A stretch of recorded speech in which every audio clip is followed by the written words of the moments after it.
Tudo bem, pessoal? Boa noite. Começando então nossa aulinha, penúltima, né? Na próxima, no dia dessas, tem o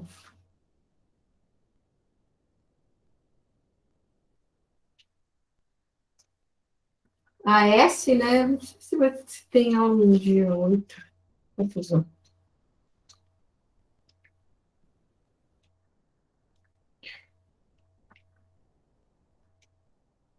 Deixa eu ver uma coisa aqui.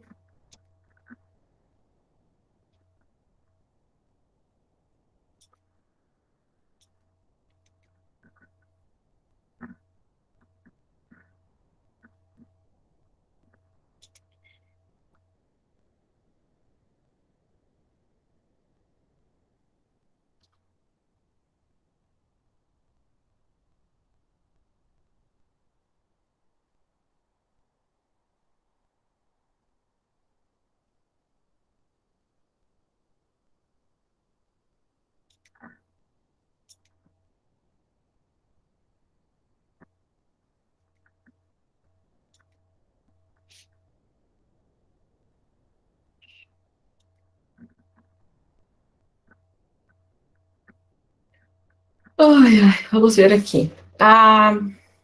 Primeiro, vou ver aqui o calendário. Deixa eu entrar. Todo mundo já agendou a prova? Sim. Sim. É, que maravilha. Sim. Sim. Tá bom. Deixa eu ver. A S é no dia 10, né? Que é sábado. Então, eu não sei se a gente tem aula ou não na quinta-feira. Talvez sim, né? Que ela não sabe. A prova é no sábado. Oi, Thaleson. Tudo bom? Boa noite, prof. Tudo Então, bom? Bom, pessoal. tudo.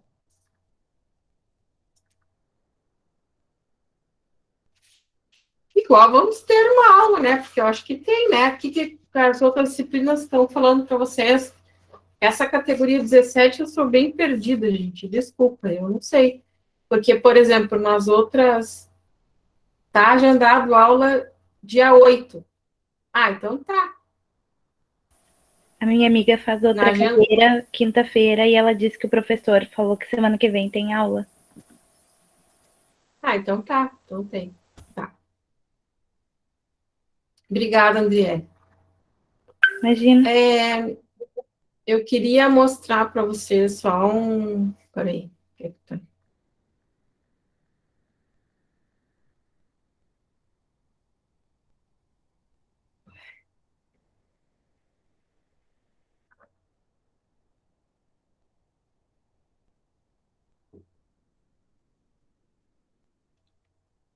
Queria dar um feedback geral, né, do relatório virtual 2.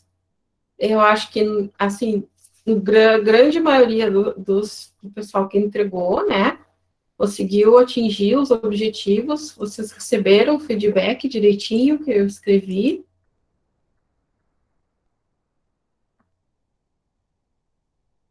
Sim? Sim, prof. Sim. Tá. Não fiquem tristes, mas eu tenho alguns que eu preciso mostrar que eu achei que ficaram muito bons, assim. Deixa eu só abrir aqui numa nova guia. E deixa eu ver aqui.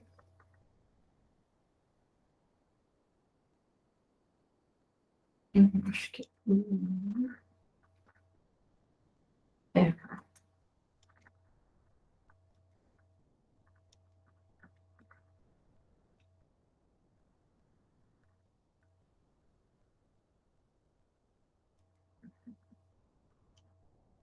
Eu vou só vou mostrar para vocês Desculpa que eu não vou mostrar de todo mundo, né? Mas tem um que eu achei especial, porque eu achei que foi até além, né, do que eu estava esperando. Eu não sei se ele está aí, acho que não. O João Denis, não, não está. Mas, deixa eu mostrar para vocês o trabalho do João, que ficou muito interessante a ideia que ele teve, né? Que é uma ideia que a gente precisa repensar, né? Nessas questões de integração, né? E interdisciplinaridade, enfim. Mas eu achei muito interessante a proposta dele, principalmente nesse quesito, né? De integração, porque as parcerias, relações de parcerias que ele identificou que poderiam ser trabalhadas, né, numa modelagem de aula de ecologia, então, o professor de química poderia trabalhar de maneira conjunta, abordando temas como fertilizantes. O professor de geografia daria uma importante visão da relação cultura e meio ambiente, e o professor de história ajudaria os alunos a compreender como funcionou a relação dos seres humanos com a natureza ao longo da história. O jardineiro ou zelador ajudaria instruindo as crianças de como cuidar das plantas na escola e as necessidades dela, dando experiências mais práticas e que estão ligadas ao cotidiano dos alunos. Ou poderia ser um guia de uma reserva ecológica também. Então, eu achei isso tão legal, tão, assim, diferente do que a gente entende, muitas vezes, do que é a escola, porque muitas vezes a gente acaba perdendo este vínculo com a comunidade escolar, né?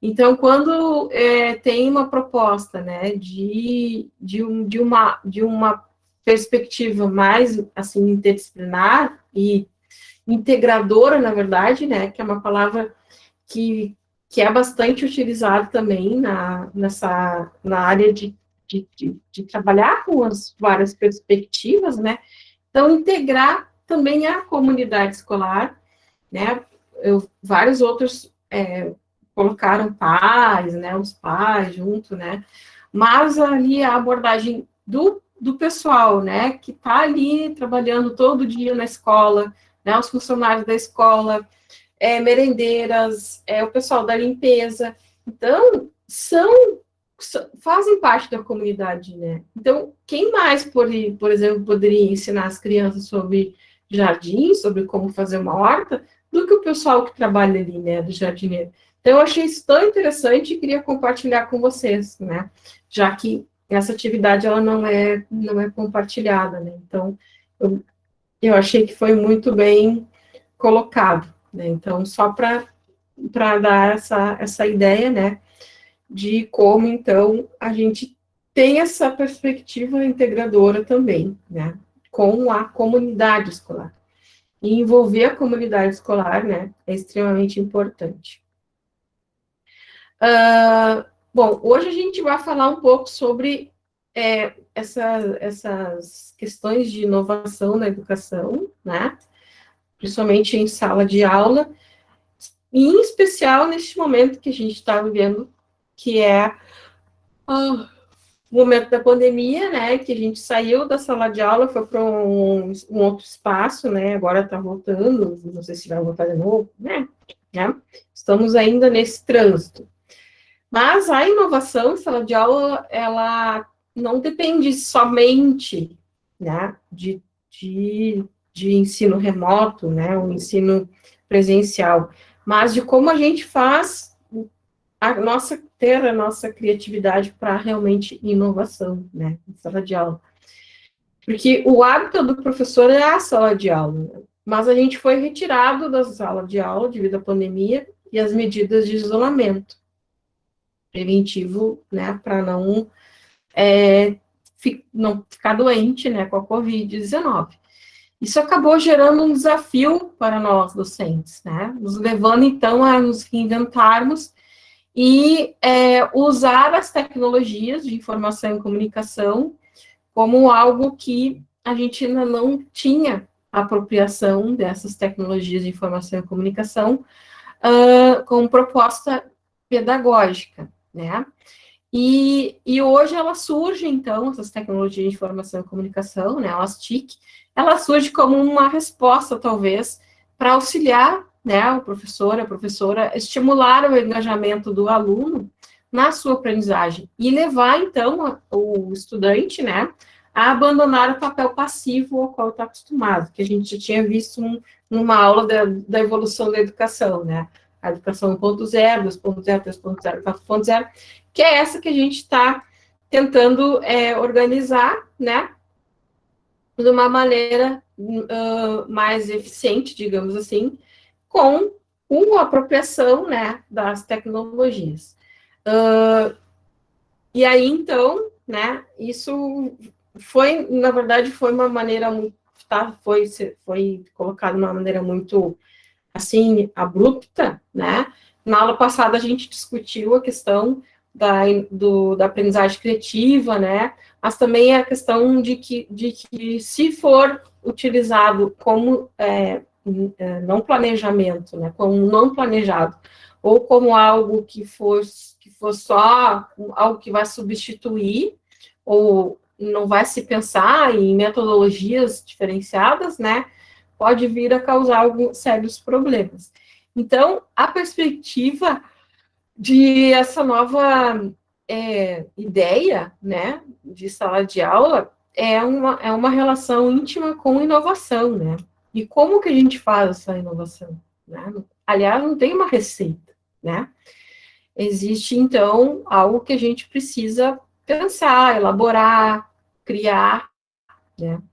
E essa inovação, ela vem nos desafiando, né? Principalmente agora, nesse cenário, durante a pandemia, e a gente nem sabe no Brasil quando é que vai acabar essa pandemia, enfim.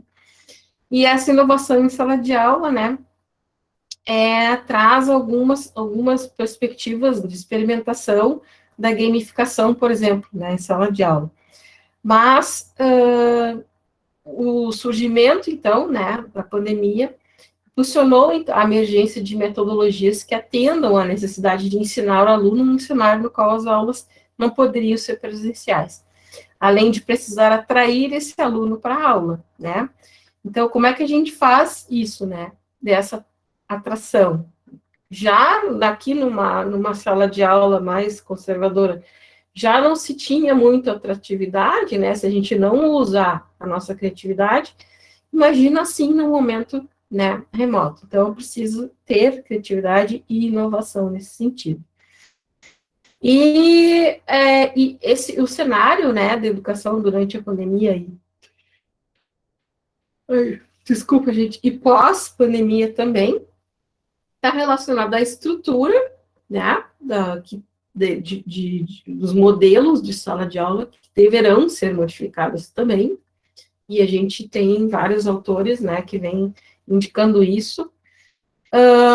A sujeição da tecnologia desde a sua origem, né, ou seja, como que a gente vai organizar as tecnologias como aliadas dentro da educação, e a necessidade, então, né, para que a gente tenha, então, as tecnologias como nossas aliadas, a gente precisa, então, conhecer como aliar essas tecnologias ao conhecimento didático-pedagógico, ou seja, como a gente vai fazer uma transposição didática do que seria presencial para um modo remoto, ou um modo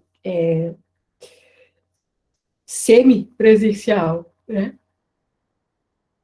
Então, nesse momento, né, de migração do ensino presencial para não presencial, mais ainda a gente precisa pensar nessas inovações, né?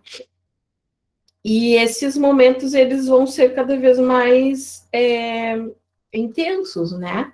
Daqui para frente, com várias perspectivas que vêm aí para o futuro dentro da educação.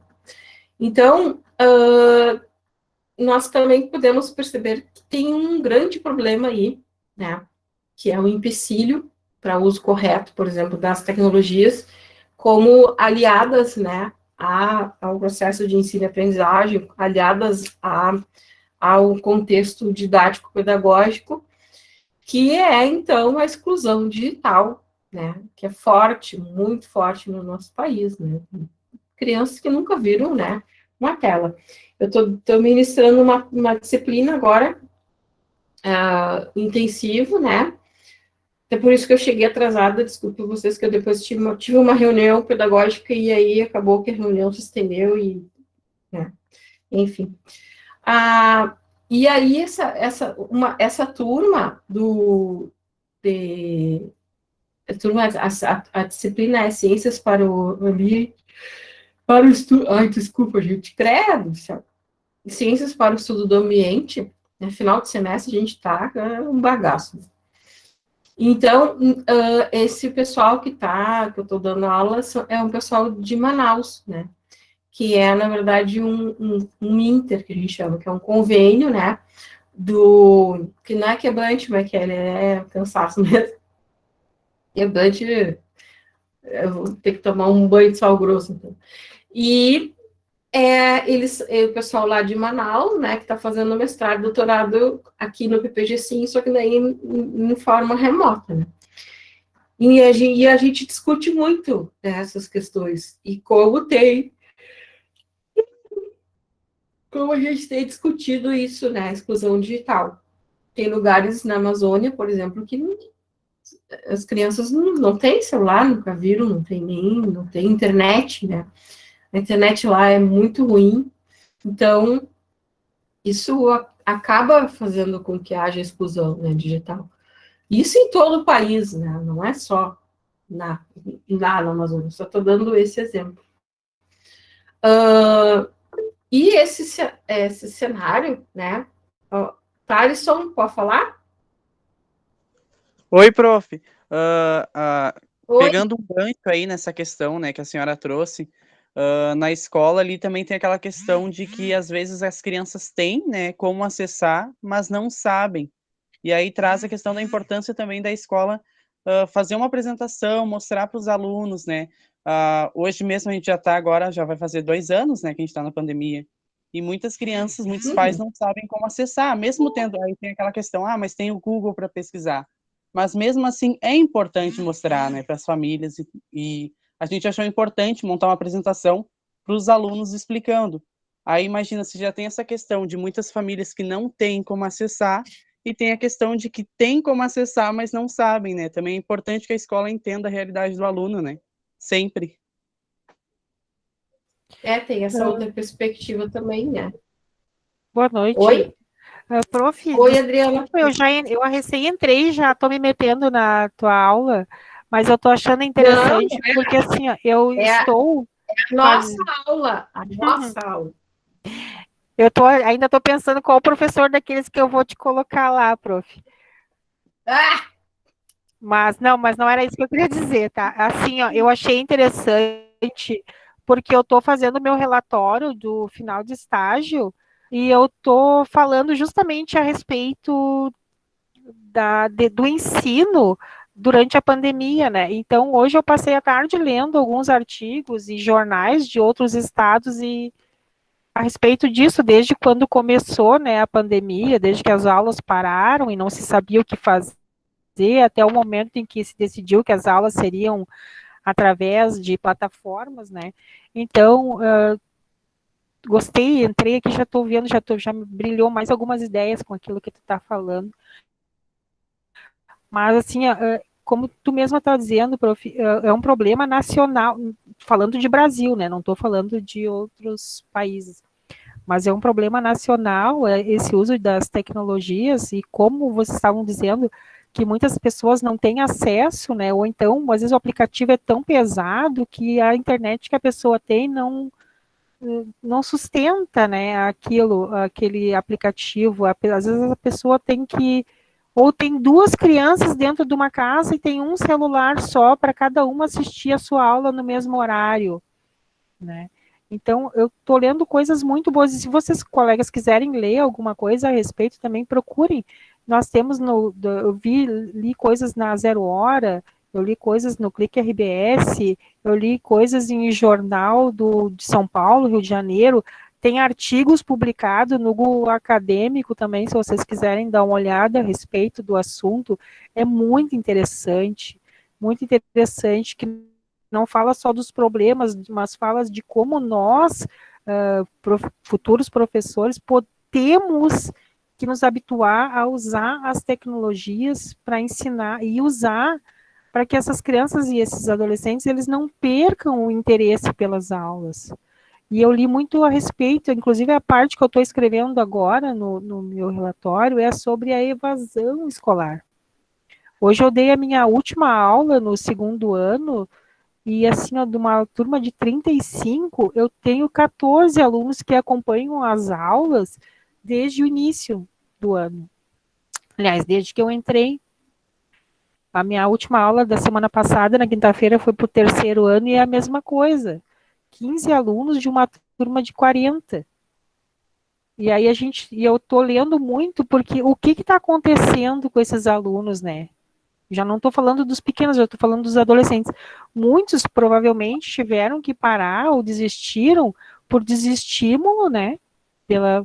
Pelo modelo de aula que estão tendo, ou então até mesmo por problemas financeiros, porque os pais perderam o emprego, ou que sabe lá se algum pai ou a mãe não faleceu devido ao Covid, tiveram que sair para trabalhar, para ajudar no sustento da família.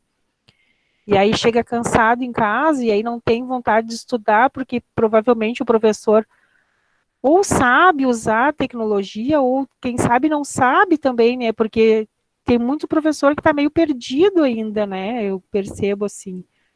Eu procurei fazer o melhor possível, eu usei muito das aulas da prof, né, do que a gente aprendeu contigo, inclusive de experiências que tu fez em aula, eu fiz com os alunos também. Agora eu estou tendo uma resposta deles, eu acredito que até semana que vem eles me respondam sobre como acharam que foram as aulas.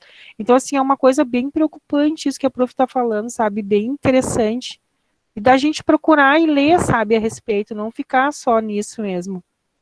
Porque tem muita coisa, e eu acho que hoje uma aluna me disse assim, eu não vivi o meu ensino médio. Ela está no 2º ano, quer dizer, ela não teve aula no 1º ano, ela não teve aula no 2º, o que ela diz assim, não teve de ir para a escola. Ela não viveu, ela disse, e eu digo, nossa, e o ensino médio é tão bom, né? Tão bom a gente ir para o colégio, aquela loucura de fazer gincana para arrecadar dinheiro para as formaturas. E realmente, se a gente for pensar, né? Então, que seja, então, pelo menos, o conhecimento, sabe? Ou que tu consiga passar para os alunos, assim, que eles procurem, que tu já seja o professor que estimula o aluno a ser, como é que se diz? Não é autônomo, me fugiu a palavra agora. Que ele procure, que ele busque o conhecimento, porque um período de aula é diferente do que era antigamente, né? Que até o período de aula foi reduzido. Antes tu tinha numa noite 2 matérias, 3, agora tu tem uma, em 1 hora, em 2 horas. Mas é autonomia mesmo, Adriana. Eu acho, A né? autogestão, a autonomia, né, do estudante. Isso a gente tem que buscar provocar cada vez mais, né?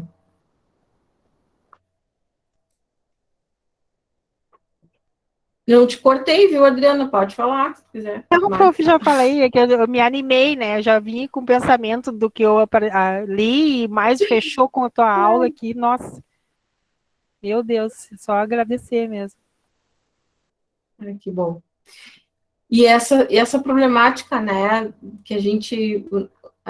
eu particularmente, não sou muito, assim, apegada ao quadro e giz, né? Mas tem muito professor que não consegue desvencilhar do quadro e giz, né? E acha que o celular vai competir, né, com isso. Só que a gente tem que usar de sabedoria até, né? Porque o celular ele deve ser um aliado, né, na educação, e não algo que vá ser prejudicial, algo visto como negativo, de que meu aluno só olha no celular. Pô, mas assim, então ele só olha no celular Vamos usar o celular para ele olhar coisas que sejam do que a gente quer, do nosso interesse, da nossa área de conhecimento, né? Aí a Adriana falou de vários autores, né? Eu estou seguindo aqui vários autores, depois eu vou disponibilizar para vocês esses artigos que eu estou seguindo aqui, tá? Eu vou colocar lá no aula, que é bem interessante. É isso aí, Adriana, a gente tem que ler, né? Cada vez mais para se informar, obviamente, né? E também para se formar, porque nós não nos formamos sem a leitura, né? A leitura é extremamente importante. E aí, esse autor aqui, Paludo, né, escreveu esse artigo em 2020, ele ressalta essa visão, né, de que a gente não pode usar o celular como algo negativo, né. Ele diz que essa visão explica que resulta mais do não saber utilizar o celular como ferramenta pedagógica, como para a inovação, né.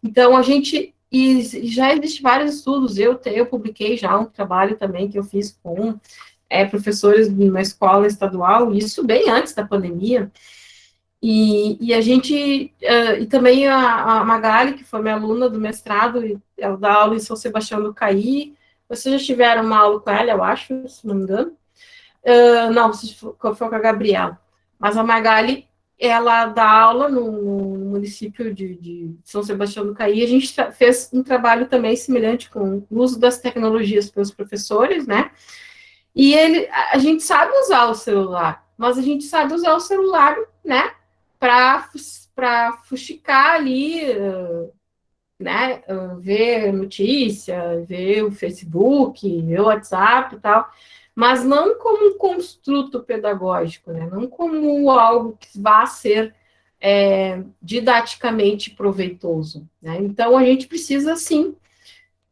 isso é uma questão de apropriação, né, da tecnologia para transposição didática pedagógica.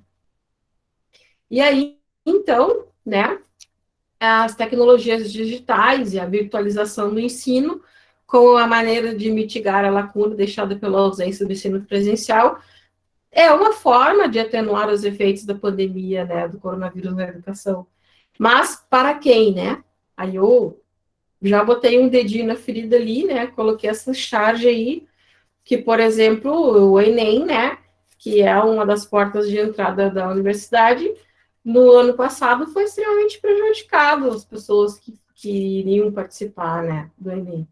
Porque quem é que teria condições, né, no início lá da pandemia mesmo, de fazer um Enem, né? Na verdade, ninguém, mas mesmo assim foi colocado, né? E aí é que eu boto esse contraponto, né? Pátria Amada Brasil, e se vocês fizerem uma análise de conteúdo ou uma análise de discurso do que as imagens querem dizer, essa nossa imagem do nosso governo atual é excludente totalmente, né? Porque faça uma pesquisa aí, geralmente você vê pessoas brancas, né? De loiros ou morenos, mas brancos, né? E então, todo mundo tem condições, né, de chegar lá. Mas aí, olha essas pessoas aqui, essas crianças da rua, né? Um pergunta para o outro, você sabe que Brasil é esse? E aí o outro diz, sei lá, o nosso que não é, né? Quantos Brasis nós temos aí? E quanto de exclusão a gente está promovendo, né? Então, isso é só para botar um dedo na ferida. Oi? Nos comerciais mesmo, como se todo mundo tivesse acesso à internet, todo mundo tivesse computador. Foi colocado. A propaganda do Enem, vocês lembram? Que deu um maior rebuliço, uma polêmica, que eram atores, né, que foram contratados para dizer que todo mundo tem acesso igual. E não, né? Então, que Brasil é esse, né? Ou, enfim. E o cenário da educação escancarou isso, né? Todos esses problemas. E será que a gente está preparado para esse futuro aqui, né? que as crianças, a geração alfa, é o futuro que a gente tem, né?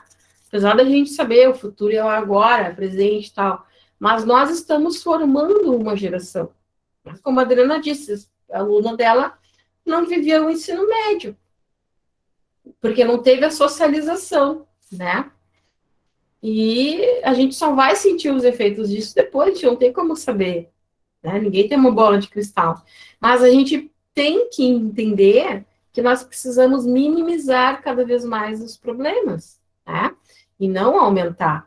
E aí, nesse sentido, eu, como defensora das tecnologias como aliadas, né? Como recursos que elas são, não como tábua de salvação, porque não é tábua de salvação, né? Mas são recursos, sim, importantes.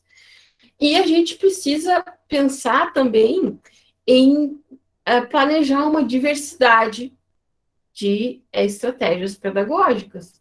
Porque, primeiro, os alunos, né, as pessoas, os alunos e as alunas, as pessoas, não aprendem da mesma forma. Vocês já sabem, né? A gente precisa pensar no ensino que seja para todos e todas, certo? Então, aí é que entra a facilidade de a gente ter as tecnologias e a inovação e a criatividade. Por quê? Se meu aluno, minha aluna, não tem acesso à internet ou não tem acesso ao dispositivo, a gente vai ter que bolar, inventar algo para que ele também aprenda. Né? Então, este preparo a gente precisa ter. E, claro, que, obviamente, isso a gente tem, é um construto, né, acadêmico e depois profissional na vida da gente. Mas já temos que ter isso como um ponto de partida, né? E aí entra, né, algumas ideias e algumas perguntas, né, que a gente precisa se fazer. Que a inovação em sala de aula vai depender muito de qual tipo de escola que a gente quer, se as propostas educacionais estão respondendo de forma satisfatória às exigências das novas gerações, geração alfa, por exemplo. Quais são os desafios que se apresentam aos diversos atores no cenário educacional? Essa diversidade que nós temos, né?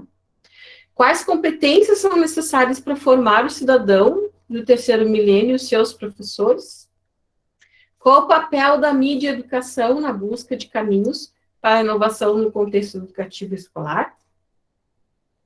Né? São perguntas que a gente se faz e que algumas direções assim já se está tendo, né? Por exemplo, já desde 2016, Abreu e Corrêa vem dizendo que a presença das tecnologias de informação e comunicação são fatores inegáveis de mudanças, né? Mudam as rotinas, mudaram os modos de vida, as formas de pensar.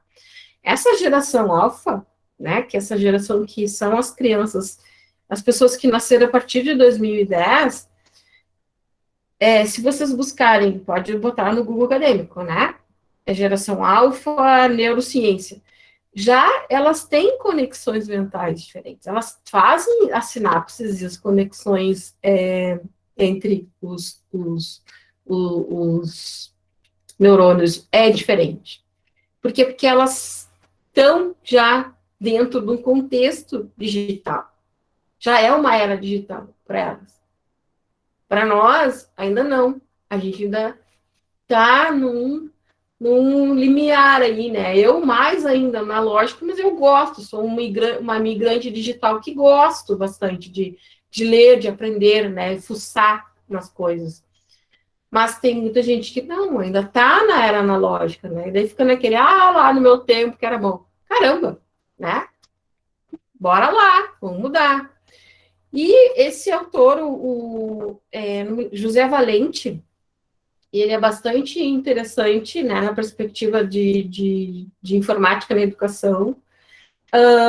E aí ele já em 2018, no artigo, ele diz, né, que não é o uso da informática em si, mas as possibilidades abertas por ela que devem ser percebidas como sendo importantes. Então, não é a informática, não é o digital, não é isso que vai mudar. O que vai mudar são as possibilidades que elas vêm nos trazendo como aliados para nós, professores e professoras, né? E como que a gente vai fazer isso? Bom, aí, né, Darós, em 2018, vem nos dizendo que a simples adição da tecnologia em sala de aula não resulta em inovação, isso não é inovação, né? É o que chamam de efeito cosmético, é uma maquiagem, né? O transpor, por exemplo, um quadro, né? E aí usar um quadro aqui como se fosse algo inovador. Não é, né? Abreu e Correia, em 2016, dizem que a escola ainda está centrada na figura do professor e na transmissão de conteúdo. Nós ainda não saímos daquela educação 2.1.0, 2.0. A gente precisa, nós, professores, precisamos saber que nós não somos os detentores do conhecimento. A gente precisa entender que a informação, né, ela está disponível aí, é só botar qualquer coisa no Google que ele te diz. O que a gente precisa fazer é, primeiro, provocar mudanças, né? Fazer provocação para que o nosso aluno seja, então, autônomo e autogestor do seu conhecimento, tá? E ser o mediador e orientador desse processo. E aí, Darós ainda, né, fala que um caminho a ser seguido é mudar as práticas e desenvolver estratégias as quais podem conduzir o aluno a uma aprendizagem mais interativa. E ligado a situações reais, estabelecer novas conexões, novas relações com o conhecimento, a cultura, o currículo escolar e com os próprios alunos, ou seja, contextualização. E aí, o professor José Moran, que não é o Edgar Morin, é o professor Moran, tá? Ele é um estudioso das tecnologias na educação, ele é professor da USP, super importante, assim, um dos pioneiros aqui no Brasil, né, em estudos de tecnologias digitais e educação. Ele vem nos dizendo que a chave para a inovação pedagógica é composta por duas coisas: as metodologias ativas aliadas às tecnologias digitais. Porque, lembrem, acho que foi na aula passada, que eu falei para vocês que o que a gente está, e hoje até eu conversei, eu tenho uma aluna, né, que ela é do PPG Sim, ela está fazendo mestrado aqui, e ela trabalha na Secretaria de Educação, né, do Estado. E aí eu falei para ela que é muito errado o que estão dizendo que está acontecendo, porque estão dizendo que estão fazendo um ensino híbrido, e não é um ensino híbrido. O ensino híbrido é uma metodologia, né, com diversas particularidades. Então, ele é uma metodologia ativa, mas ele não é um ensino remoto, ele não é essa transformação que a gente está, né? Então, a gente precisa conhecer muito bem essas metodologias, né? Ativas e as tecnologias digitais. E a inserção delas, né, a intersecção delas, é que talvez traga a tal da inovação em sala de aula, né? O que o Márcio falou aqui?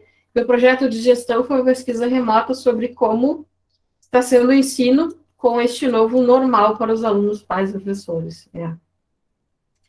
E este novo normal, ele é algo que não vai mudar mais, né? É que, assim, ó, você vai voltar para uma aula presencial. Primeiro, como a Adriana falou, até o tempo de aula já vai ter que ser modificado, né? Então, são muitas coisas que a gente vai ter que modificar. Darós, ainda em 2018, né, ele cita algumas experiências que podem servir como exemplo prático de inovação. Atividades em grupo, né, coisas que vocês não gostam de fazer, né, vocês acham que quando é trabalho... Até teve uma menina numa outra disciplina que veio me perguntar, Ah, professora, na P2 vai ter trabalho em grupo? Porque senão eu não quero. Gente, nós estamos trabalhando com uma perspectiva de educação colaborativa cada vez mais, porque as tecnologias digitais e as metodologias ativas, elas partem do princípio de que a aprendizagem deve ser colaborativa. Então, trabalhar em grupo, atividade em grupo, né, ou em equipe, tem que ser cada vez mais usada como estratégia. Bom, outra estratégia, que pode ser um exemplo prático de inovação, é a solução de problemas reais, contextualizados. Estudos de caso, ensino híbrido aliado à aprendizagem por competências, né? Então, nesse sentido, já trago novamente, porque já falei para vocês 1000 vezes esse livro, né? São as metodologias inovativas. Esse livro não é um gasto, gente, eu digo para vocês. Compre este livro, tem na internet, tá? E ele tem também, né? E eu tenho ele tanto na internet quanto eu tenho ele físico. Já mostrei para vocês, eu acho, né? Esse livro ele é tão bom, olha só como é que ele tá aqui, ó, comigo. E no meu Kindle ali também tá cheio de marcação, né? Porque essas professoras, né, a Andréa Filatro até tem um canal no YouTube, né, acho que já falei com vocês, e a Carolina Costa Cavalcante, elas vêm refrescando as nossas ideias, assim, e elas trazem coisas bastante interessantes, né, e elas citam, por exemplo, como o uso de ambientes virtuais imersivos como estratégia inovadora. E esses ambientes virtuais imersivos são espaços, né, que são navegáveis e interativos dentro de um sistema computacional. Então, plataformas, né, realidade virtual, realidade aumentada, simuladores, jogos digitais, usar isso como aliado, né? E isso está relacionado diretamente com a cultura digital. Vinícius, tu não foge porque eu vou precisar de ti. Cadê? Tô aqui. Fica aí. Eu vou te usar como exemplo.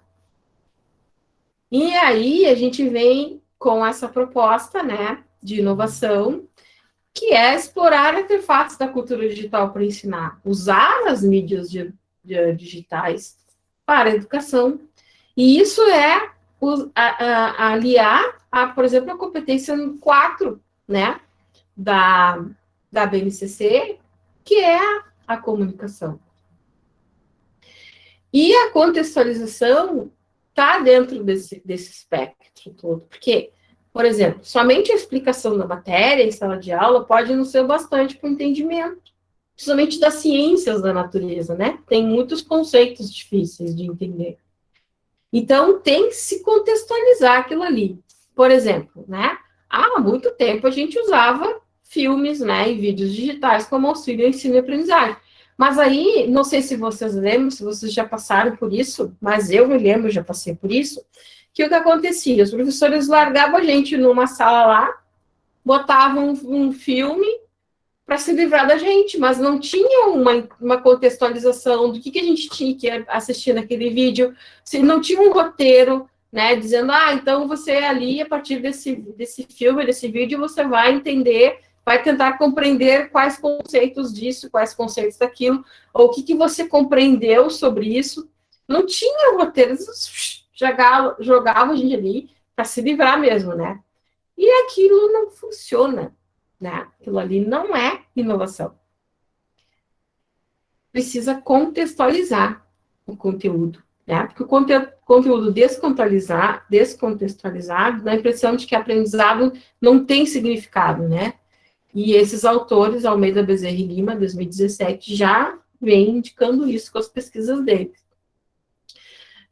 Os mesmos autores, né, Almeida e colaboradores, nos dizem, e é verdade, que conteúdos desconexos, descontextualizados, sem proximidade alguma com o aluno, provoca a impressão de que a aprendizagem é simplesmente decorativa e não construtiva. Então, a gente segue com aquela ideia do professor que vai lá e fala, né, daquelas ideias lá sobre qualquer assunto, mas não contextualiza, não bota uma historinha no meio. Hoje está famoso o tal do storytelling, na verdade é contar história, né? Que é o contextualizar o que se está querendo ensinar. Arroyo, Diniz e Jordan nos indicam que a gente está vivendo cada vez mais numa sociedade mediada pela imagem e pelo icônico, né? Uma sociedade imagética. Às vezes uma imagem vale mais do que 1000 palavras, né? Essa frase aí. E o interesse dos nativos digitais da geração alfa nos produtos midiáticos é extremamente contagiante, e a gente precisa usar esse interesse que eles têm pelos produtos, né, midiáticos, aí, cultura digital, filme, jogo, desenho, seja o que for, como nosso aliado. E aí, então, né, eu vou trazer aqui coisas que eu aprendi com essas duas pessoinhas aqui, que eu tenho saudades até hoje, que é o Guilherme e o João, que foram meus bolsistas Vinícius, esses que eram meus antigos bolsistas de iniciação científica do ensino médio, né, que eu vivo falando neles. E aí eles me trouxeram, né, me sacudiram e fizeram eu mudar bastante essa ideia, né, de se apropriar da cultura digital, que na verdade hoje é a cultura pop, para ensinar ciência, né? Então aqui tem até um pôster que eles fizeram, os dois, esse aqui é do João, séries de TV para ensinar ciências, possibilidades pedagógicas da série Black Mirror. Então é nesse primeiro momento que a gente vai ver que o João pegou um episódio da série Black Mirror, que tem na Netflix, que foi, então, odiado pela nação, o Hated in the Nation. E aí ele pegou, desmembrou esse episódio, e aí teve o interesse dele era em saber quais os assuntos relacionados às ciências que eu poderia usar, né, este episódio. São episódios que não são muito longos, né? E a gente pode passar para os alunos ou fazer com que eles assistam antes, pode ser uma aula invertida, né? Para quem tem a condição de assistir Netflix, enfim. E aí, então, ele descobriu alguns conteúdos potenciais para esse seriado, para esse episódio, quer dizer, colapso da colônia das abelhas, né? As causas que poderiam estar fazendo com que as abelhas desaparecessem, né? As abelhas estão desaparecendo mesmo, isso é real, né? Qual a importância das abelhas e relacionar isso a problemas ambientais, agricultura e produção de alimentos. Trabalhar sistema nervoso, né? Trabalhando, então, questões de anatomia e fisiologia, a transmissão de dor, histologia, comportamento na internet, né? A sensação de inconsequência, o linchamento virtual, segurança online, violação da privacidade e espionagem governamental e vigilância em massa. Eu não vou falar para vocês tudo que cada um deles está relacionado ali no episódio, porque eu vou dar spoiler, né? Se vocês quiserem saber, assistam um episódio. Depois o Guilherme, né? O Guilherme gosta muito dos jogos, e o João gosta muito, então, de seriados. Então, o João sempre usava, né, seriados ou filmes, e o Guilherme usava, então, aliava, na verdade, né, a questões de jogos. Então, o Guilherme, ele me mostrou, e eu também adorei, né, esse The Last of Us, que é um jogo da Sony, que foi elaborado por dois caras lá, e eles usaram, na verdade, um fungo que existe, né? Aqui, volto para já mostrei para vocês, né? Que o Átila, antes de fazer sucesso aí na pandemia, ele já tinha esse jovem nerd, né? O Nerdologia. E aqui no capítulo 48 ele fala, né? Sobre o fungo de The Last of Us. E este fungo, ele é o Cordyceps, tá? É o gênero Cordyceps, né? Aqui tem um linkzinho que mostra um pouco sobre o fungo, tá? Esse fungo, na verdade, ele parasita, esse aqui é o fungo, né, o corpo frutífero dele, tá? Só que, na verdade, o fungo tá em todo o organismo. Deixa eu só dizer uma coisa para vocês. Quando vocês verem um pedacinho de fungo, uma coisinha assim, um pedacinho de fungo, num pão ou em alguma coisa, vocês podem crer que já está em todo o pão, porque o fungo, ele se espalha, né? Por uma coisa que é um tecido que eles têm que chamar micélio, que então já está quando ele aparece por fora, porque ele já está por dentro com tudo contaminado. Então, né? Por conta e risco de vocês comer um pão, porque às vezes a gente só tira aquela partezinha ali e acha, me livrei do fungo. Lê do engano, o fungo está lá, em todo lugar, que ele toma conta de tudo. E aqui temos, então, né, um dos organismos que esse Cordíceps, ele é parasita, que são Hymenoptera, principalmente vespas e formigas, tá? Então, aqui a gente tem uma vespa, né, que está infectada com o Cordíceps. E aqui a gente tem um personagem do jogo, tá?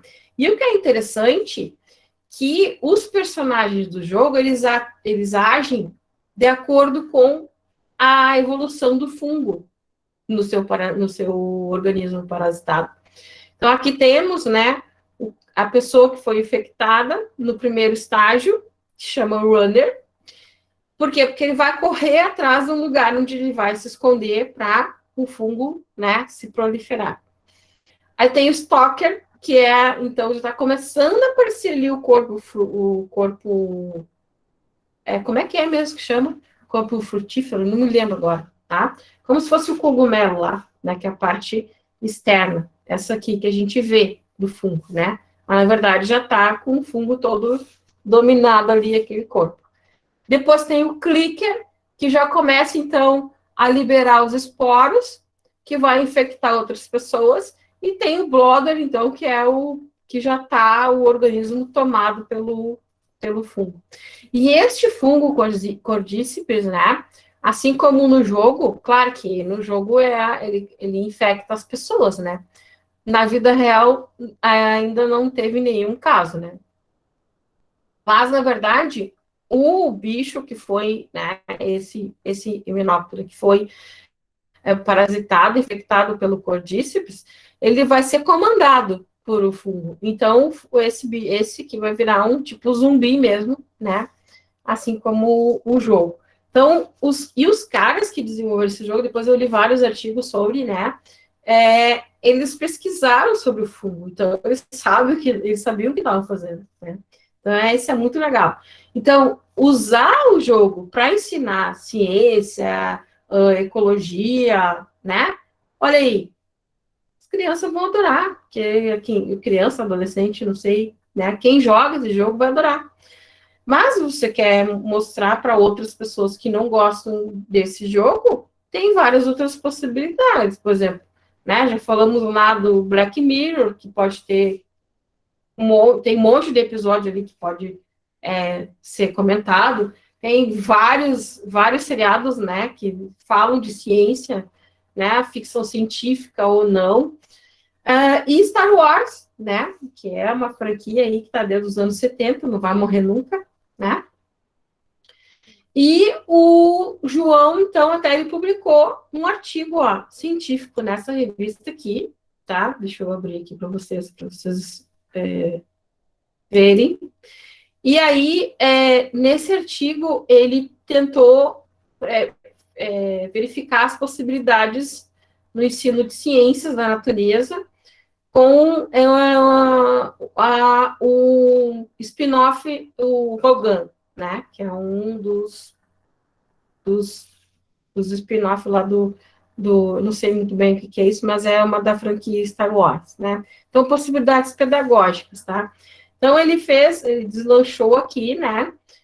Começou a falar que o uso da tecnologia em sala de aula vem se tornando algo recorrente, especialmente em filmes, né? Blá, blá, blá. Aí ele falou todo, né? Essa introdução. Aí ele trouxe um embasamento teórico do conhecimento científico e o cinema, né? Com autores que trabalham com essa perspectiva. A metodologia, então, foi um estudo exploratório para buscar, né, exemplos de como trabalhar pedagogicamente, né, a partir de Star Wars. E aí, então, ele trouxe aqui ele deslancha, né, o que acontece no Star Wars, né? Ele fala um pouco do Star Wars, enfim. Ele traz um glossário do Star Wars, que é muito legal, né? O que significa a força para o Star Wars Jedi, Sith, a trilogia, né? A trilogia original, a outra sequela lá, antologias. E aí ele traz, então, os aspectos que podem ser utilizados, que podem ser abordados na física, né? Na biologia e na química, tá? Aqui, na química. Então, ele traz vários aspectos, né, de como se... E a geografia também, tinha esquecido da geografia, tá? Aí ele traz uma discussão, né, conclusão. Então, é nessa revista aqui, que está linkado aqui nessa apresentação que eu vou colocar para vocês lá no aula. Então, aqui, ó, o que acontece? Não é que você vá fazer... os alunos vão ter que assistir todas as trilogias... Não. A gente pode usar cenas, né? E aí, a partir da cena, explorar um conceito que pode estar sendo pensado ali, né? Que pode estar sendo mostrado ali, no caso do Star Wars, né? Então, aqui uma cena, né? Personagens se movem da mesma maneira em qualquer planeta, né? Então, será que esse conceito, ele é real se a gente for transpor ele para a física, por exemplo, né? O tema, então, é dinâmica, e o que pode ser trabalhado é a gravitação, né? Lei gravitacional universal. Aqui, por exemplo, sábios de luz, né? Será que seria possível, né? Então, a gente pode usar como explicar a ótica, né? E a natureza da luz. Então, são várias coisas que a gente pode usar, né? Como exemplo para transpor didaticamente um conceito que é extremamente difícil de explicar, e aí pode se tornar mais fácil, porque os alunos vão gostar de aprender, porque eles gostam de assistir, né, esse Star Wars. Então, possibilidades pedagógicas para isso. Além disso, né, agora o Vinícius está aí, o Vinícius, se quiser falar sobre o trabalho dele, do Minecraft, um aliado na formação estratégias pedagógicas na educação ambiental. Vinícius? Oi, tô aqui. Bom, esse trabalho... Quer falar um pouquinho? Posso falar? Esse trabalho foi Fala. apresentado num simpósio em Rio Branco, e aí nós apresentamos como que dá para se trabalhar o Minecraft na educação. Então, existem diversas formas de trabalhar com ele, e aí nós escolhemos, principalmente na área da ecologia, no meio ambiente, como preservar. Mas em si, o jogo, então, ele é colaborativo e interativo. Ele pode ser utilizado em sala de aula, porque ele contempla um mapa aberto, onde o aluno pode jogar no multiplayer, pode jogar individualmente, e isso pode fazer com que o professor crie um servidor ou incentive o aluno a jogar e a descobrir as coisas do meio ambiente ou do ecossistema. Porque muitas vezes o aluno não conhece, por exemplo, um eucalipto, uma planície, um alpe, e isso incentiva ele a pesquisar mais e descobrir. Óbvio que o jogo não é perfeito. Existem algumas coisas diferenciadas, por exemplo, as noites e os dias são um pouquinho mais longos, ou existem monstros que podem atacar as pessoas e tudo mais. Mas, visando tudo isso, ele possui várias competências que podem ser trabalhadas, como eu disse. O mapa aberto, o meio ambiente. Existem desertos, pântanos, planícies, Alpes, florestas, ravinas, ilhas, oceanos, praias e diversos outros mods que são como se fossem modificações do jogo que podem implementar esses meio ambientes para os alunos interagirem. Tem o livre-arbítrio. E Vinícius, até os equívocos, né? Os erros conceituais, você trabalha isso que eu ia dizer, em o cima livre-arbítrio, porque toda ação que eles têm vai ter uma consequência ou eles vão aprender com os erros, vamos dizer assim.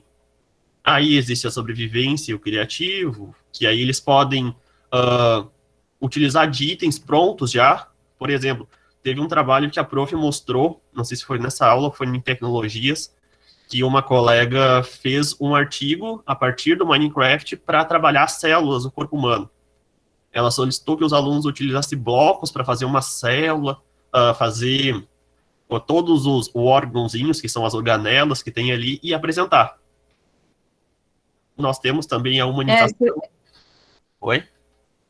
Não, esse da célula, eles tinham que construir, era um trabalho em grupo, e eles tinham que construir uma célula vegetal e uma célula animal com as organelas, e identificar a fisiologia, né, celular também.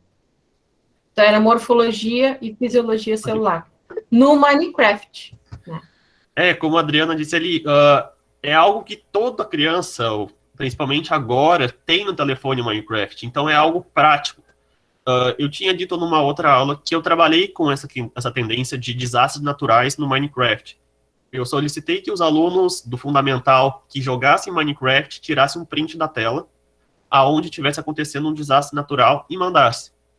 Eu tive uma média de 20 alunos de 40 que me mandaram esses prints da tela. Então, o Minecraft em si, ele tem, como eu disse, diversos mods que tu pode até implementar. Um professor de geografia pode implementar um mod que acrescenta a Grécia. Aí o aluno pode entrar na Grécia e olhar os pilares, olhar isso, olhar aquilo. Ou matemática. Então, tem várias formas de trabalhar com Minecraft na educação. É só ter a criatividade de incentivar e adaptar as coisas para a educação. A Thaís falou aqui que a lava e a água também viram obsidiana no jogo, né? Sim, viram obsidiana. Dá para fazer... se tu faz uma fornalha e tu coloca o bloco da árvore, ele vira carvão vegetal. Então, tem coisinha de poções, que o aluno pode fazer poções, se misturar com a química. Então, tem diversas formas de se trabalhar. Uhum. E aí, essa possibilidade de usar os jogos eletrônicos, né, como potenciais e auxiliares, né, na prática docente, porque eles trazem formas desafiadoras, né, e divertidas, que fornecem a iniciativa de adquirir informações e conhecimento para aprimorar, de modo que os alunos se sintam cada vez mais ativos, né, isso foi o Vinícius que colocou, e eu estou falando. Geralmente, os jogos digitais fornecem uma experiência imersiva, por meio de som, narrativa, imagens ficcionais, e podem interagir com espaços virtuais.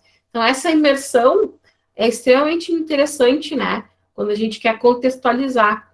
Então, por isso que jogos, né, são bastante interessantes. E o Vinícius, então, fez esse trabalho, né, muito legal, com o Minecraft, né. Mas existem outras possibilidades, né, Vinícius, olha aqui que eu vou te trazer agora. Pokémon. E aí o Vinícius me garantiu, e eu fui pesquisar, né, que o Pokémon agora vai voltar na moda, porque é uma franquia que está aí há séculos, né? Ô, prof, e aí eu li hoje... Fala. Eu ia dizer que atualmente, acho que foi 2019 ou 2020, foi um dos jogos que mais deu lucratividade para a franquia, foi o último agora. Então, quer dizer que o Pokémon, mesmo em 1990 ou 99, aonde ele estreou, ele continua ainda dando lucro para a própria Pokémon Company, que é a empresa do Pokémon. Sim. Que, na verdade, o Pokémon, ele começou com mangá, né? Não é? Acho que é, né? Não, ele começou com, acho que Pokémon Red Blue, que foi um dos primeiros jogos que se iniciou na Nintendo. Tá, foi jogo, então. Na PC. Depois, mas tem anime também, né? Sim, mangá, tem anime, mangá, e aí agora todos os jogos que vieram sucessivamente. Ah, bom. Então, eu adoro, né, Pokémon.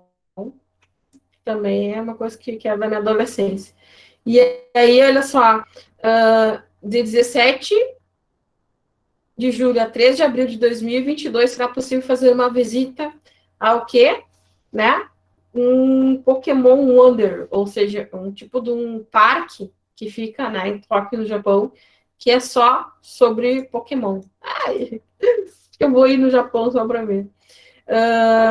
E foi o Pokémon Go, né? Foi o primeiro jogo, na verdade, a primeira plataforma que trouxe a perspectiva de a realidade aumentada, né? Então, é pioneiro nisso, e a gente tem uma pesquisa até que eu gostei muito de ler essa pesquisa, que indicou que o cara era professor do jardim de infância no Japão. E aí ele perguntou, não era no Japão, era num outro país, não era num país asiático. Não me lembro agora. Depois eu vou achar a pesquisa e mando para vocês. Porque ele identificou que os alunos dele conheciam os personagens do Pokémon, mas não conheciam os animais, porque o Pokémon, ele foi todo, os Pokémon, na verdade, né, os bichos dos Pokémon, eles existem na natureza, tá? Então, como é que a gente pode usar Pokémon para modelo no ensino de ciências e biologia? E uma história um pouco, né, sobre a cultura Mushk, que eu gosto, acho massa, e o cara que é o dono, né, que escreveu o Pokémon, ele desde a infância dele, né, ele é um cara que gosta muito da cultura Mushk, e a cultura Mushk é o seguinte, as crianças lá no Japão, desde pequenininhas, né, no jardim de infância, tal, elas vão para os parques, aqui está o parque do Fukushima, né, depois que ele reabriu, né, depois do derramamento lá de... Meu Deus, como é que é aquela usina nuclear de Fukushima, né? E aí as crianças vão para os parques e elas entram em contato com os pequenos animais, né? E aí ela já começa a conhecer. Isso na cultura Mushi japonesa. Aí, então, a partir dessa cultura Mushi, que o cara desenvolveu o Pokémon, né? Então, a gente pode trabalhar com diversas perspectivas. Diversidade biológica, por exemplo. Por que alguns Pokémon são mais comuns que os outros, né? Então, aqui, o Pidgey, né? O que ele é? Ele foi um modelo inspirado em qual bicho, vocês acham?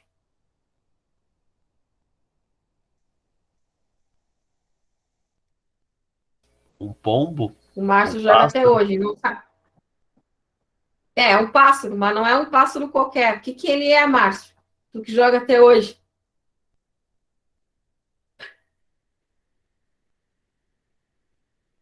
Gente. Boa pergunta, Não prof. acredito. O Pidgey, ele é um pombo. E o que mais que a gente vê nas cidades de pássaro é pombo, né? Então, por isso que ele aparece, é mais comum. Quando você entra no jogo lá, a primeira coisa que você vê é Pidgey e Rattata, né? O Rattata, o que é? Um rato. Porque são muito comuns, né? Já são urbanos, então eles aparecem mais, né? Qual a relação, então, por exemplo, entre os poderes e as reais capacidades dos animais a que os Pokémon são comparados, né? Então, por exemplo, o Charmander, ele é um modelo, né, inspirado na salamandra vermelha, que é esse animal que existe mesmo. E ele, na verdade, ele tem pontos fracos, né, que são, como ele é um animal que respira através da pele, não tem penas, ele foge constantemente da luz solar, né, e precisa estar sempre em áreas úmidas. Então, por isso que o elemento dele é do tipo fogo, né? Então, são características do bicho, na vida real, que o cara desenvolvedor do Pokémon usou para também, se inspirou, né, para fazer os personagens. O Kabuto, por exemplo, né, foi modelado pelo Límulo, que é um Pokémon fóssil, né? Aqui o Valiplum é uma planta, né? A Rafflesia, que ela ela expele um odor de carne podre, atrai moscas, né? Os Poliwag são girinos translúcidos, né? Que existem também na natureza. Por exemplo, os tipos de reprodução, né? No jogo, por exemplo, é possível incubar ovos, né? Mas daí a gente pode perguntar, o que seria incubação, né? Então, pedi para os alunos pesquisar uma pesquisa sobre diferentes formas de reprodução. Trabalhar a ecologia, né? Por que alguns pokémons aparecem somente em certos locais ou horários, né? Qual a relação entre o perfil, né, terra, água, fogo, planta, ar, etc., dos personagens e suas possíveis localizações? Então, o Bulbasauro, por exemplo, né, ele vai aparecer mais porque é inspirado num animal que vive no pântano. O Squirtle, né, é um animal que é aquático, o Butterfly no meio da floresta. Então, ali que a gente vai encontrar mais. Quem quiser saber um pouco mais, né, novamente o nosso querido Átila, também é um fissurado pelo Pokémon, ele fez um vídeo falando, né, sobre a evolução do Pokémon. Será que Pokémon evolui? Na verdade, não, Pokémon não evolui, né, ele sofre metamorfose, mas é chamado de evolução. Quem quiser, o link está aqui, né, depois pode assistir. Depois tem um outro jogo que é bastante utilizado, por exemplo, tem o Colégio Bandeirantes de São Paulo, que utilizou o SimCity, né, que é um jogo de simulação e construção de cidades, para discutir e debater sobre problemas de sustentabilidade, né, energia, transporte, problemas de lixo, por exemplo. Usar os aplicativos também, né, tem um aplicativo muito legal, que é o PlantNet, que a gente pode trabalhar com o objetivo de catalogar as plantas, né, encontradas no espaço escolar, e aí a gente pode fazer com que os alunos usem o pesquisa, né, em livros didáticos, enciclopédias, enfim, e usar o aplicativo, né, que é este aqui, tá? Então, esse aplicativo você usa a câmera do celular, né, e coloca ela ali perto da planta, e que tem, acho que um videozinho que mostra, vamos ver se é muito longo.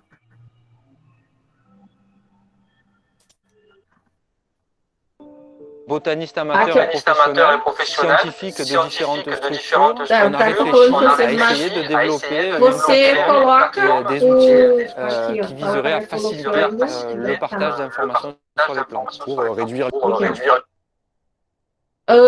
você coloca o celular, né, na planta, e aí o celular, ele tem como é que chama aquilo, gente? Esqueci agora. Um banco de dados sobre diversas plantas do planeta, né? Então, ele vai te dar a identificação próxima dessa planta. E também, né, várias outras características das plantas, tá? Então, como o nome dela, o tipo de onde ela aparece e tal. Então, tem várias funcionalidades no aplicativo, que é bem legal. E aí a gente pode usar ele como uma estratégia, né, para fazer uma visitação ao entorno até da escola, né, e os alunos, então, vão identificando as características e as partes da planta, né, com o aplicativo, e daí depois eles podem tirar fotos e depois fazer uma projeção, né, e desenhar e tal, criar um portfólio, né, se a escola possui um blog, botar num blog, então, já fazer uma divulgação científica também, né, as plantas da minha escola, por exemplo. Tem um outro aplicativo, que é a Que Flor é Esta, que também é no mesmo sentido, né, só que daí ela mostra os tipos de flor. É como a gente pode usar o WhatsApp, por exemplo, né, o WhatsApp é esse fenômeno aí, né, de mandar mensagem, mas a gente pode usar ele também como algo que seja pedagógico. Então, a gente pode fazer grupos de WhatsApp, né? Então, aqui eu tenho um grande grupo, e depois eu faço grupos menores, né, com X participantes, que aí eu trabalho em grupo, né, que vocês não gostam de fazer, mas talvez no WhatsApp vocês gostassem, né? Então, assim, a gente divide a turma em grupos, cada grupo escolhe um nome, né, para identificar no grupo, relacionado ao que vai ser discutido. E pode colocar um avatar ali, né, pode ser ecologia, pode ser o que for, né. E aí, depois a gente vai lançando perguntas e desafios, né, e aí a gente divide as tarefas, né, o participante do grupo fica responsável de colocar a resposta, e aí depois eles vão discutindo naqueles pequenos grupos, né, nesses pequenos grupos, e depois eles socializam no grande grupo, e a aprendizagem, então, ocorre de forma colaborativa. Também existem vários simuladores que a gente pode usar para física, biologia, química, matemática, ciências da Terra. Nesse site aqui, né, da Universidade de Colorado, o PhET, já ouviram falar? São várias simulações que tem relacionadas ao ensino de ciências, né? Então, aqui você vai ter simulações interativas, tá? Para ciência e matemática. Então, vai ter simulação de física, química, matemática, ciência da Terra e biologia. Então, e eles dão também algumas dicas, né, de como usar isso de forma didática, tá? Recursos didáticos e atividades. Então, é bem legal, né? Esse PhET tá aqui, né? O linkzinho, é só entrar lá. Ele tem simulações, né? De biologia, de química, né? Então, são esses aqui estão prints, né? Das simulações. Aqui de física. Esse site que tem a da vida, eu não estou conseguindo fazer ele entrar, porque esse é o site do MEC, não sei o que aconteceu com ele, mas ele é muito legal, esse túnel das mídias, né? Se vocês quiserem conseguir entrar, ele tem várias coisas aqui, desde videozinho até as simulações também, relacionadas à biologia, tá? O portal do professor tem muita aula ali, muita coisa legal, né, nesse portal do professor. Aplicativo, gente, tem um mundo, né, então aqui eu só coloquei alguns. Esse aqui de descoberta dos tipos de célula, né, o iCell, e aqui tá linkado, né, todos onde você vai encontrar ele, tá? Esse aqui é um 3D, né, é muito legal. Esse aqui, quiz da tabela periódica, também é muito legal.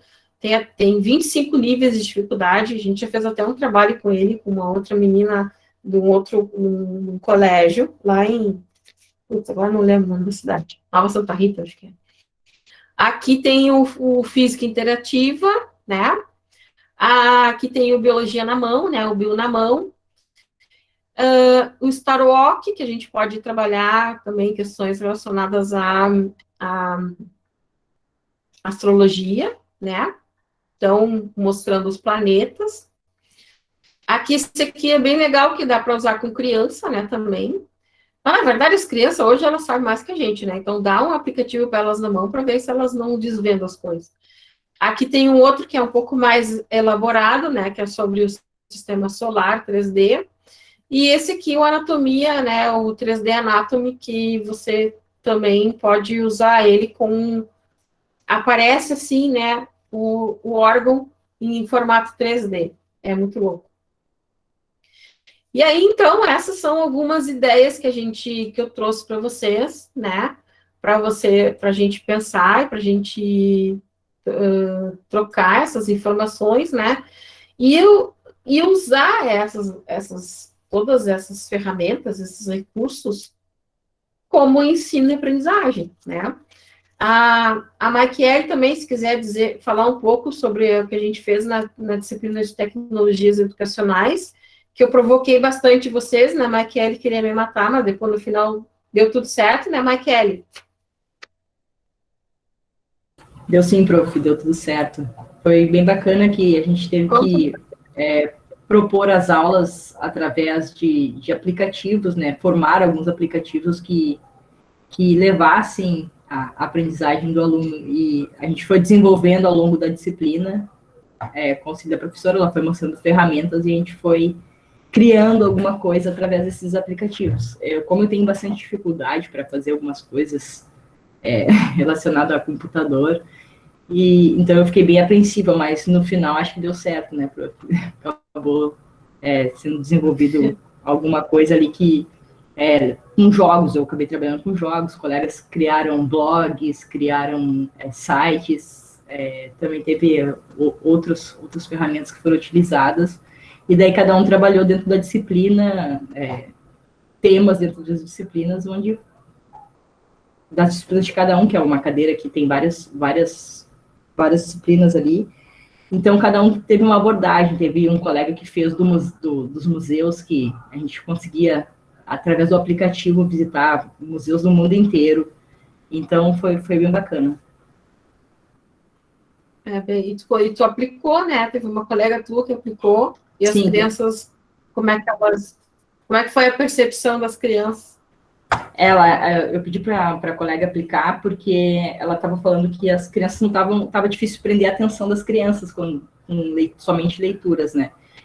E quando ela trouxe os jogos, as crianças gostaram de brincar, porque eu fiz numa plataforma de jogos, e pode mudar vários, como é que se fala, prof? Vários tipos de jogos. Pode botar o conteúdo de jogos. O mesmo conteúdo pode criar vários tipos de jogos. Então, ela aplicou, e daí depois nas outras aulas as crianças queriam saber dos jogos. Não, vamos jogar. Então, foi bacana de ver que deu resultado no final. Pô, a Kelly fez até um Pac-Man lá, né? Da célula. O que era aquilo? Era uma célula, né? Era. Eu não consegui. Sobre tecidos e células. Teve um dia que, numa das apresentações, né, que as meninas fizeram um aplicativo e tinha um jogo do Kahoot, e nós tivemos a presença ilustre do Pedro, né, que era sobrinho da colega, e aí ele jogou assim, e ele ficou bem louco, né, e aí, terceiro ano, acho que ele né, mas que ele não me lembro. E a Jéssica também é daquela turma, não sei, tem mais alguém, não sei, mas tinha mais alguém daqui que era daquela turma, não me lembro agora. Acho que é a Clau, mas acho que a Clau não tá aqui. Não, E aí, no dia, né, do jogo, o Pedro, daí eu explorei o Pedro, né? Daí eu perguntei para ele, tá, Pedro, agora me diz uma coisa, como é que tu tá tendo aula assim, como a gente está tendo aqui, né? E ele, sim, a gente está tendo, estava tendo aula remota, né? E aí eu disse para ele, como é que é? Ele, é chato, fazia assim umas caretas, né? Esse professor ficou mandando umas folhinhas lá, tem que fazer aquelas coisas lá, como é que é? Aí a Duda falou, prova. Ele, aquilo lá, fazer com aquelas folhinhas lá. E aí eu disse para ele, tá, e agora me diz uma coisa, Pedro, tu acha que é mais legal uma aula com aquela professora mandando folhinha, ou uma aula dessa aqui que a gente joga? Não preciso nem responder, né? Ele fez assim. Claro, óbvio que é com jogo, né?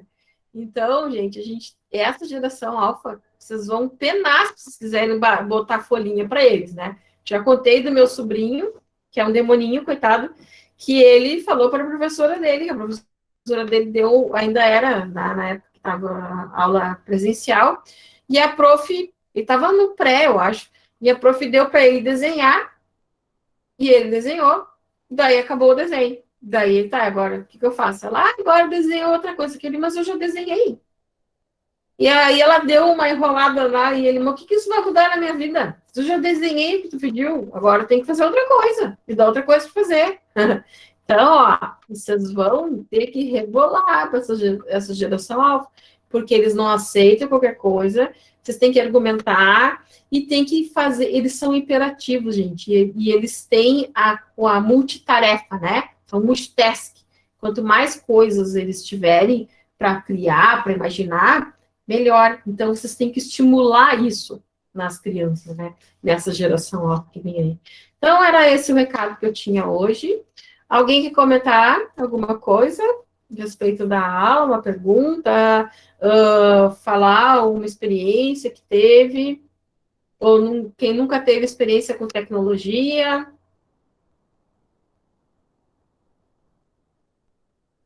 Não? Estão muito quietinhos. Prof, a gente, na minha cadeira de gestão de processos avaliativos, a gente estava debatendo sobre isso. A professora pediu para a gente fazer uma entrevista com os professores. Claro que teve bastante, como é que eu posso dizer, eles foram bem relutantes em querer responder essas questões. E aí a gente perguntou para eles como é que eles avaliariam os alunos dessa nova forma de aula que a gente tem hoje. E aí foi entrado em questão que não tem como avaliar uma criança se tu não sabe se realmente é ela que está fazendo as atividades. Porque a realidade de muita gente é diferente uma da outra. Tem escolas de lugares com vulnerabilidade social que não tem condições de ter um aparelho de celular ou um acesso à internet, como muitas outras têm. Então é bem complicado fazer uma avaliação de um aluno se tu não sabe o desenvolvimento dele online. Tu não sabe se ele está participando, tu não sabe se é os pais que estão fazendo as atividades. Então era bem complicado essa questão de fazer avaliação em tempos de pandemia, numa nova realidade, onde todo mundo não está habitual, porque, principalmente anos iniciais e educação infantil, as crianças entendem que escola é escola e casa é casa.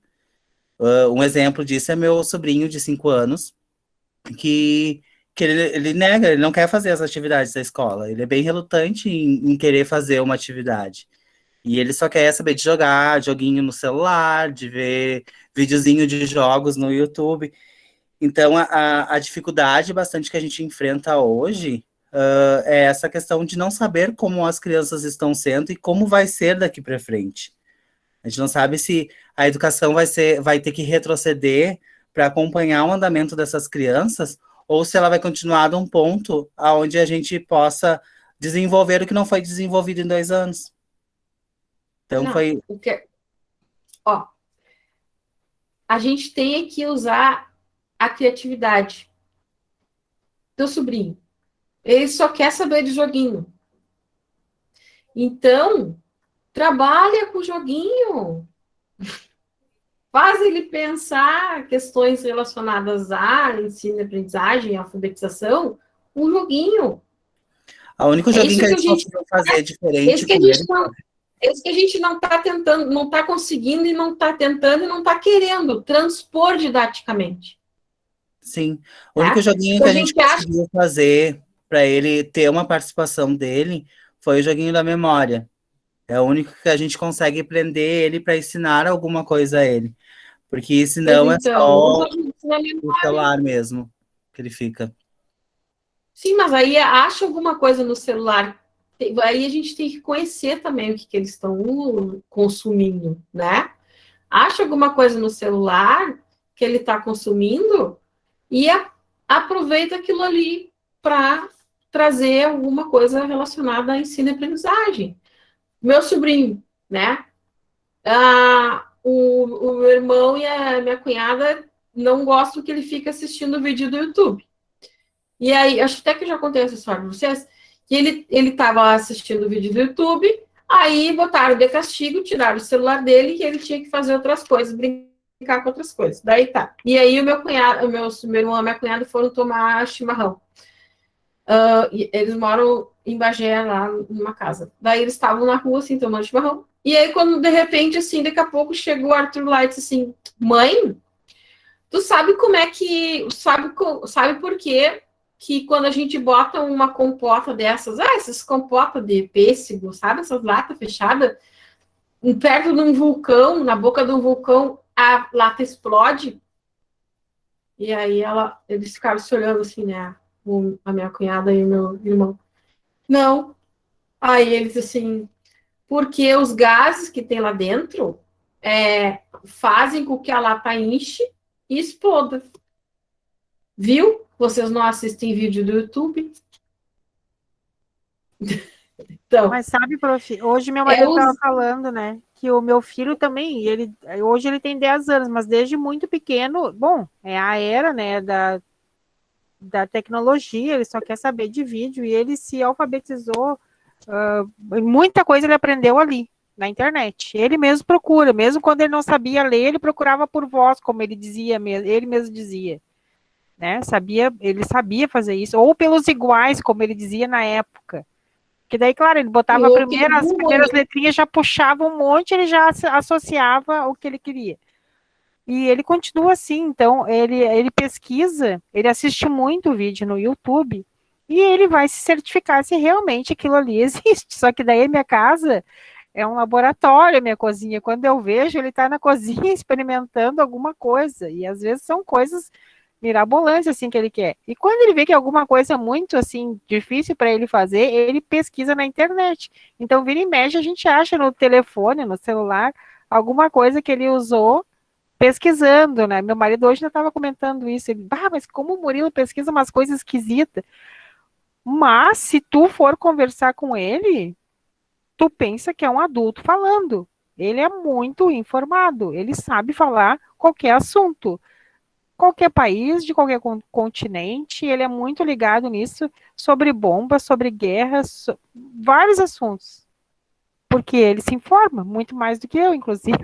Então é difícil acompanhar a cabeça dele. Ele está toda hora vem me mostrar alguma coisa diferente de coisas que ele pesquisou. E ele vai atrás, né? Ele vai ver, porque já disse para ele, tu tem que te certificar se não é fake essas notícias, não vai ficar acreditando em tudo que tu vê. E aí ele vai e pesquisa mesmo. E aí a gente vê pela memória, pelo histórico depois, né? Mas é a criançada, assim, né? Não tem jeito. Yasmin? Depois. Boa noite, prof. Boa noite aos colegas. Prof, como Tudo bom? na educação. Tudo bem com vocês? Na educação infantil, como trabalhar tecnologia com os pequenos? Tem como trabalhar, prof? Através de. Olha, a gente usa muito, né? Assim, ver o que eles estão consumindo de desenho, por exemplo, né? Ou de jogo no celular, enfim, né? E aí a gente procura aliar isso aos conceitos de ciências, né? Que no caso eu estou falando de educação em ciências, que a BNCC diz que temos que investigar isso e propor essas ideias desde a educação infantil. Então é nesse sentido que eu converso com vocês, né? No letramento científico, para que a gente não tenha pessoas depois adultas ou adolescentes que acreditem que a Terra é plana. Então, existe assim, ó, tem o show da Lua, tem vários desenhos, por exemplo, né, que a gente pode usar e para instigar eles a entender as coisas. Tinha um desenho, uma vez, que eu acho que não sei se ainda tem, que é o da Kika, que é Kika Pergunta, uma coisa assim. Então, usar esses elementos da cultura que eles têm para ensinar, né?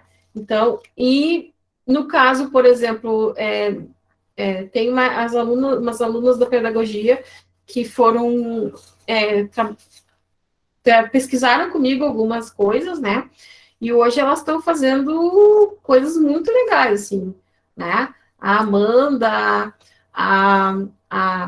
são várias meninas agora, não me lembro, mas elas estão aliando a tecnologia com, por exemplo, questões de sustentabilidade, e aí vão buscar, faz os alunos, mesmo os pequenininhos, eles pesquisam, né?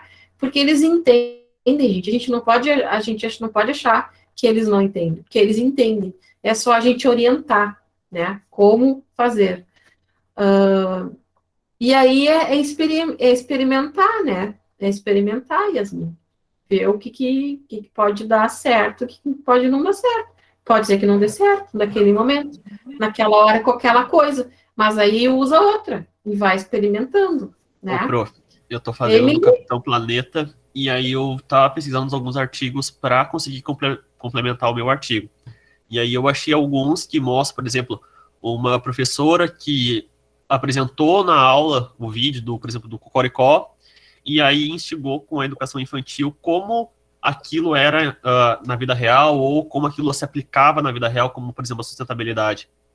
Então, elas passavam em aula, faziam, 10 minutos, e depois explicavam aquilo que estava sendo passado. É usar a cultura, né, pop, cultura que se está consumindo hoje, as crianças consomem, não adianta, eles consomem a mídia, né? E usar isso a nosso favor. Emily? Prof, e quando a criança é bem teimosa, que nem minha irmã, porque assim, ó, ela só joga o Free Fire e ela só pesquisa umas coisas assim, ó. Ai, meu Deus, esses dias foi domingo, a gente olhar um filme e eu peguei o notebook dela. Aí quando eu liguei, assim, aí tinha o histórico de pesquisa dela no YouTube. Aí a pesquisa era vídeos de pessoas tomando Bezetacil. Entendeu? Ela pesquisa umas coisas assim, nada a ver. Tu pergunta qualquer coisa assim pra ela, ela não sabe responder. Ela não sabe escrever porque ela só vai ali com o microfone no telefone. Ela já tem 11 anos. Ela tem muita dificuldade de escrita porque ela não lê, né? E que a Mariana tava falando, o filho dela pesquisa tudo, faz até o laboratório. Ela faz laboratório, mas é uma sujeira, assim, de detergente e tudo mais. Ela fica, assim, com umas coisas gosmentas, assim, ela faz slime. Aí depois deixa um tempo, ela abandona, porque daí não é mais interessante que o Free Fire, sabe? Esses dias a minha mãe disse, faz umas perguntas aí pra tua irmã. Ela não acertou nenhuma. Nenhuma. Eu falei, qual é a capital do Rio Grande do Sul? E ela assim, Canoas. Deu Canoas, minha. Aí depois eu achei, ela tá errando de propósito, né? Só pra fazer um grau. Não, ela não tem interesse nenhum. A tecnologia pra ela é só um lazer, sabe? Ela não usa pra aprender nada, só besteira. E na escola, como é que é? Ela é bem desinteressada, ela só gosta de português. Não, desculpa, português sou eu. Ela só gosta de matemática. Na escola, assim, ó, ela tem muita dificuldade, acho que também porque ela não consegue muito fazer amizade, sabe? Ela é muito bruta, assim, ela é muito sincera, sabe? As amiguinhas não gostam muito. Mas e o professor dela, como é que é? Estimula alguma outra habilidade? Não, estimula. Uma vez, esses dias a gente brigou bem feio, porque ela disse, eu sou burra, eu não sei nada.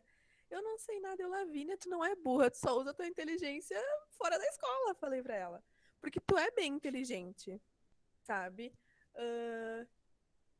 Ela tava fazendo um tema esses dias de história.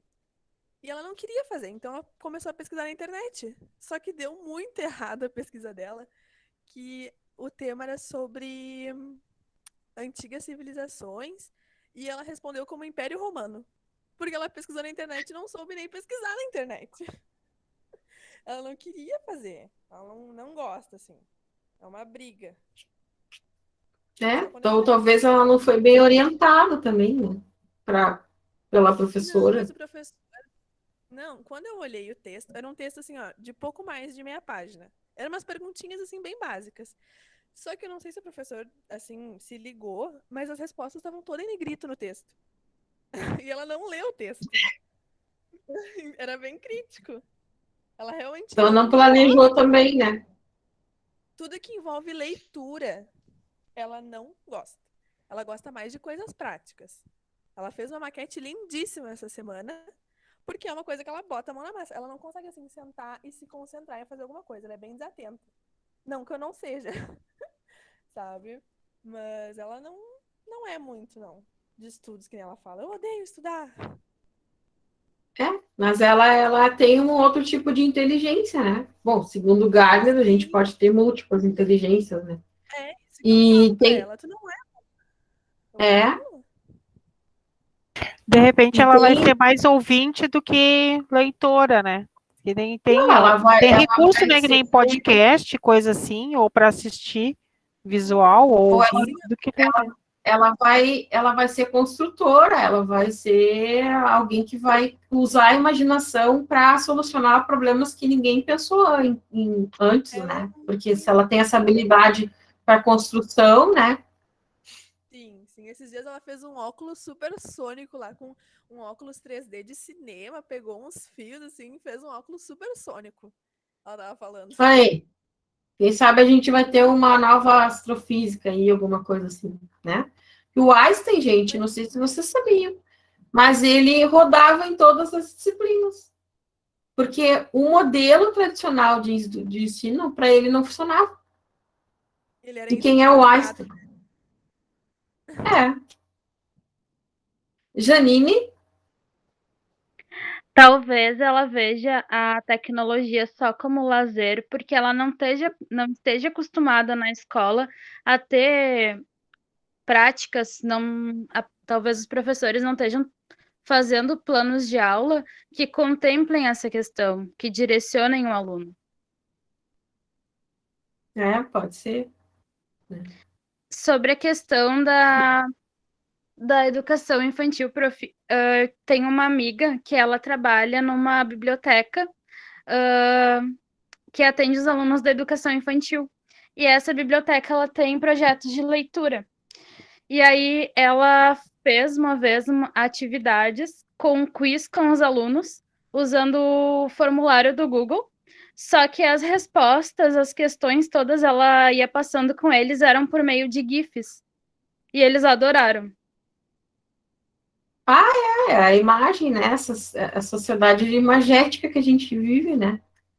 E às vezes uma imagem realmente vale mais que 1000 palavras, né?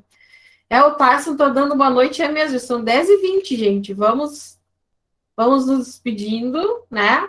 O papo tá muito bom. Alguém mais gostaria de falar alguma coisa, comentar? Mas, Márcio, não desista, Márcio. Não seja resistente às tecnologias. Não, prof, é que ali ele, como eu estava colocando antes, ele tem só um propósito. Ele pesquisa no Google, ele fala ali no Google Play, ele pesquisa o que ele quer jogar. Google. Mas aí ele usa só o que ele quer, que são joguinhos de guerra e uns joguinhos de barco, porque ele tem paixão por barco. E ele joga bastante o Roblox e o Minecraft. São os 2 joguinhos que ele gosta bastante de jogar.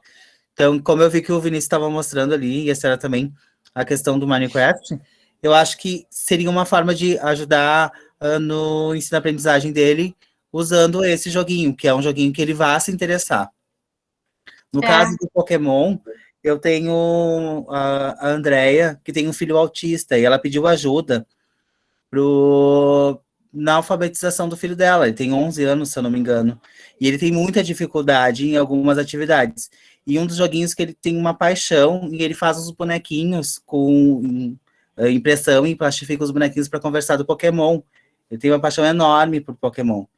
E aí eu conversando com a Sica, que é minha coordenadora aqui de São Jerônimo, e aí eu estou montando algumas atividades de separação de sílabas usando os personagens do Pokémon, que eu sei que ele vai se interessar em querer aprender só pelo fato de ter o personagem.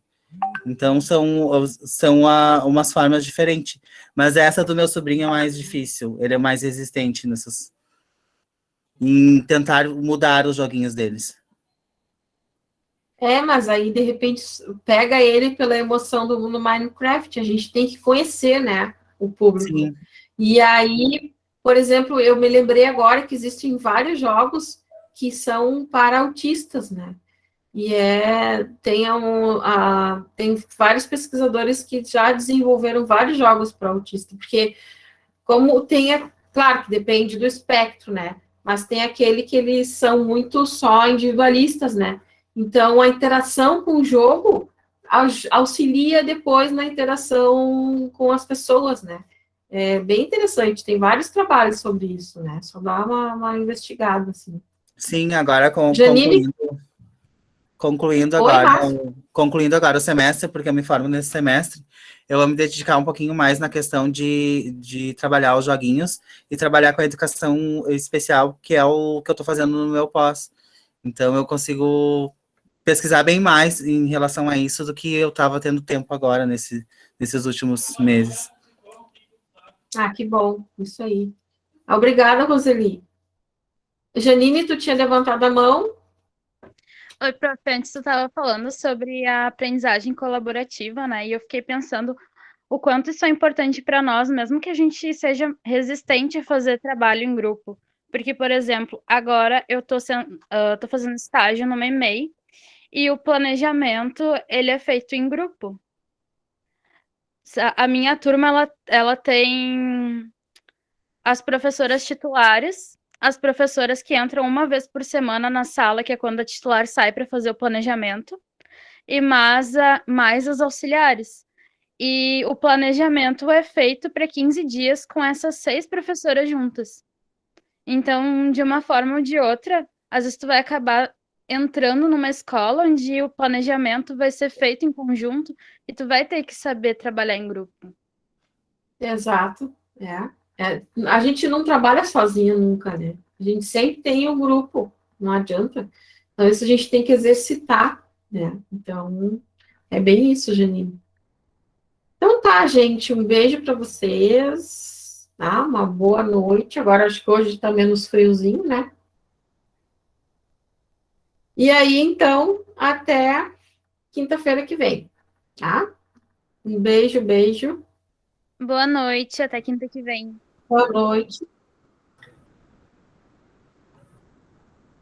Poxa, boa noite, prof. Até quarta que vem. Até quarta. Beijo, prof. Bom final de semana. Quarta é prova. Daí não... Não, então até quinta. Tá. Isso. Beijo, tá. prof. Bom final de semana. Beijo, bom fim. Tchau, tchau.